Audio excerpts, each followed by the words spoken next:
Hai semua, berjumpa lagi kita pada hari ini. Jom kita belajar sains. Apakah objektif pembelajaran kita pada hari ini ya? Jom kita lihat. Pada hari ini, kita akan belajar mengetahui bagaimana bayang-bayang terbentuk, membanding dan membezakan bayang-bayang yang terhasil apabila cahaya dihalang oleh objek, luk sinar, luk cahaya dan legap dengan menjalankan aktiviti. Dan menyatakan apakah yang dimaksudkan dengan objek luk sinar, luk cahaya dan legap berserta contoh objek. Bayang-bayang apa ya? Bayang-bayang adalah satu kawasan gelap yang terhasil apabila cahaya dihalang oleh objek. Bagaimana ya bayang-bayang terbentuk? Bayang-bayang terbentuk apabila cahaya yang bergerak lurus dihalang oleh sesuatu objek. Seperti yang ditunjukkan oleh gambar rajah.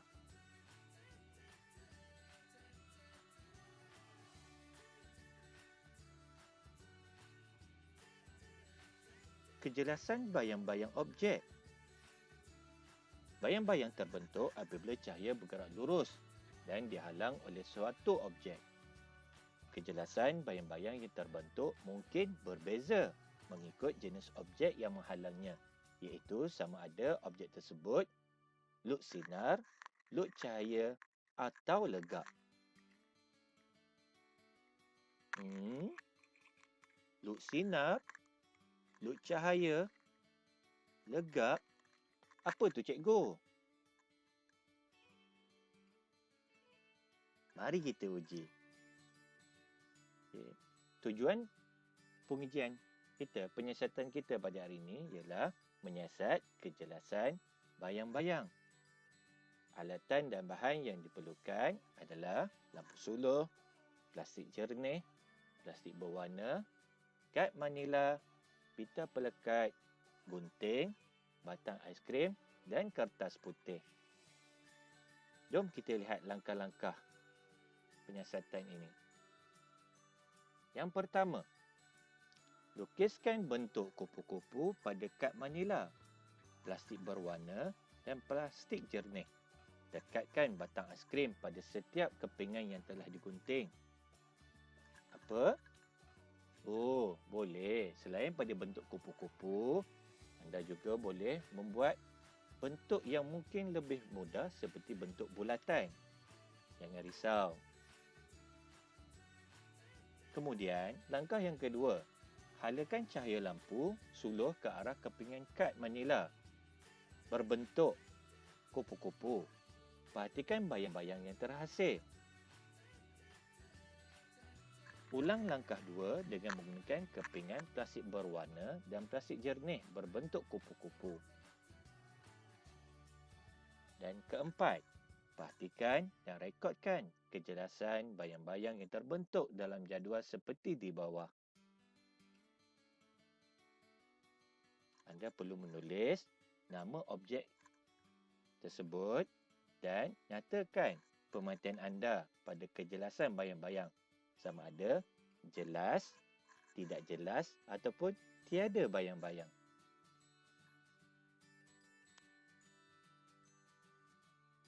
Bagaimana? Anda sudah mencuba membuat penyiasatan tersebut? Jom kita sama-sama lihat rekod keputusan penyiasatan yang telah cikgu jalankan.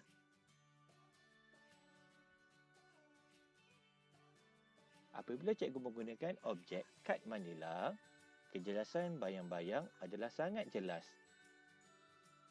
Tapi apabila menggunakan plastik berwarna, kejelasan bayang-bayangnya tidak jelas.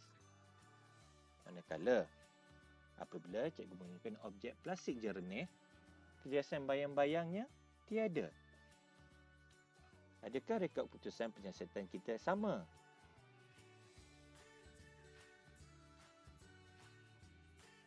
Jom kita tengok soalan ini.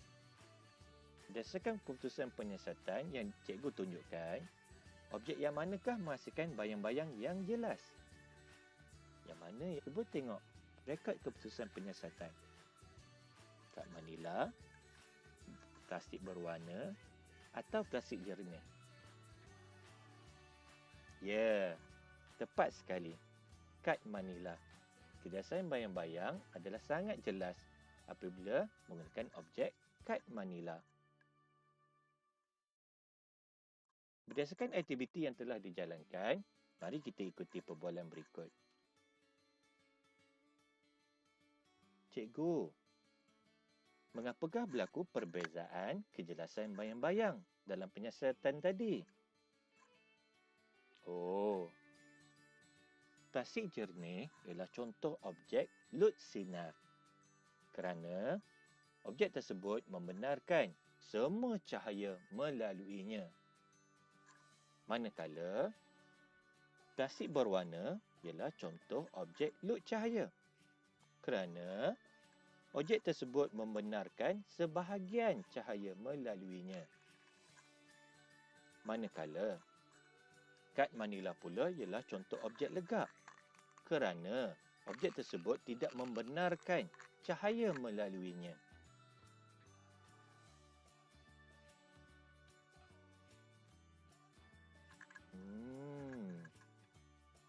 Jadi, objek lut sinar ialah objek yang membenarkan semua cahaya melaluinya. Contoh objek adalah seperti gelas kaca jernih, plastik jernih dan cermin hadapan kereta. Objek lut cahaya pula ialah objek yang membenarkan sebahagian cahaya melaluinya. Jadi,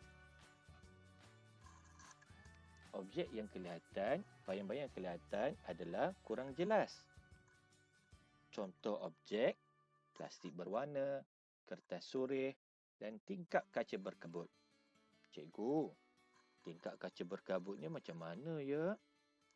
Contohnya, cermin tingkap yang berada di kelas kamu.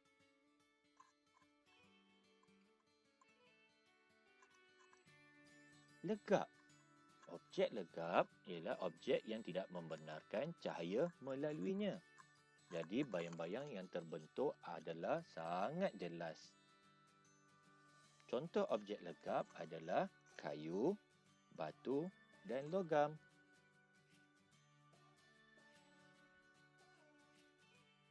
Okey, mari kita uji pengetahuan kamu. Cuba lihat gambar yang ditunjukkan.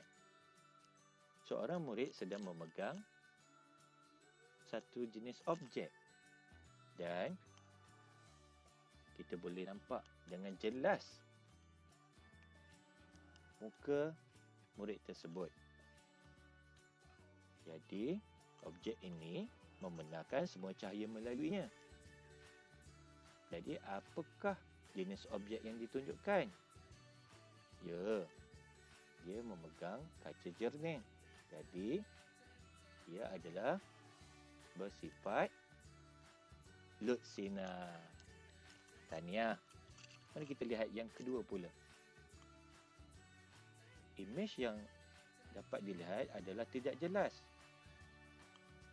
Jadi, objek ini hanya membenarkan sebahagian cahaya melaluinya. Jadi, sifat penembusan cahayanya adalah lut cahaya. Tahniah. Mari kita lihat yang ketiga. Tidak kelihatan gambar murid tersebut. Jadi, objek tersebut tidak membenarkan cahaya melaluinya. Kemungkinan besar, objek tersebut adalah bersifat apa ya? Ya, pandai murid-murid. Legap. Tahniah. Jadi, ingat kembali, lut sinar ialah objek yang membenarkan semua cahaya melaluinya. Lut cahaya hanya membenarkan sebahagian cahaya melaluinya, manakala objek legap tidak membenarkan cahaya melaluinya. Jadi, bayang-bayang akan terhasil dengan lebih jelas apabila menggunakan objek legap. Tahniah, hari ini kita sudah belajar mengetahui bagaimana bayang-bayang terbentuk, membanding dan membezakan bayang-bayang terhasil apabila cahaya dihalang oleh objek lux sinar, lux cahaya dan legap dengan menjalankan aktiviti dan menyatakan apakah yang dimaksudkan dengan objek lux sinar, lux cahaya dan legap beserta contoh objek. Sekian saja untuk hari ini. Jumpa lagi. Bye.